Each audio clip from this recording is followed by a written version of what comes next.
Hi hello എല്ലാവർക്കും നമസ്കാരം.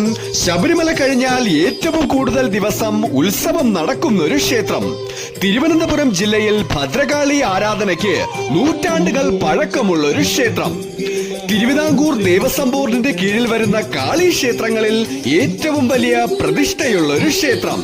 തിരുവിതാംകൂർ ദേവസ്വം ബോർഡിന്റെ കീഴിൽ വച്ച് നിവേദ്യമില്ലാത്ത ഏക ക്ഷേത്രം. തിരുവിതാംകൂർ ദേവസ്വം ബോർഡിന്റെ കീഴിൽ 3 വർഷത്തിലൊരിക്കൽ 70-ലധികം ദിവസം പറണേറ്റ് മഹോത്സവം നടക്കുന്ന കേരളത്തിലെ പ്രസിദ്ധമായൊരു ക്ഷേത്രം.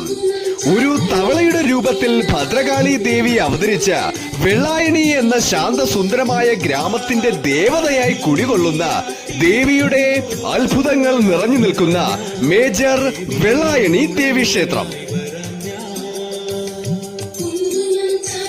ശ്രീ ഭദ്രകാളി ദേവി വെള്ളായണിയിൽ വന്ന് അവതരിച്ചതിന്റെ കഥ എന്തെന്നാൽ, കേരവർഷങ്ങൾ നിറഞ്ഞു നിൽക്കുന്ന വെള്ളായണി കായൽ പ്രദേശത്ത് നിന്ന് ചെത്തുകാർ കള്ള് ശേഖരിക്കുന്നത് പതിവായിരുന്നു.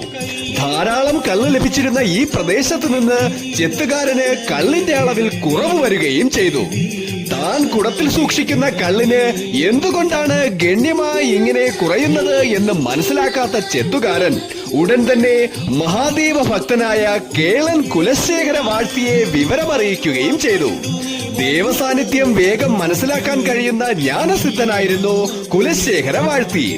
കള്ളിൽ ഗണ്യമായ കുറവ് വന്നതിന് പിന്നിൽ ദേവീ സാന്നിധ്യമാണെന്നും അടുത്ത ദിവസം ഒന്ന് ശ്രദ്ധിച്ചാൽ നിനക്കത് മനസ്സിലാക്കാൻ കഴിയുമെന്നും ചെത്തുകാരനോട് കുലശേഖര വാഴ്ത്തി പറയുകയും ചെയ്തു. അങ്ങനെ ദേവീ സാന്നിധ്യം കണ്ടുപിടിക്കാൻ ചെത്തുകാരൻ പുറപ്പെടുകയും തെങ്ങിൽ നിന്ന് ചാടിമറിഞ്ഞ് ഒരു പച്ചത്തവള കള്ളു കുടിക്കുന്നത് ചെത്തുകാരൻ കാണുകയും ചെയ്തു. ഇത് ഉടൻ തന്നെ കുലശേഖര വാഴ്ത്തിയെ വിവരം ധരിപ്പിക്കുകയും ചെയ്തു.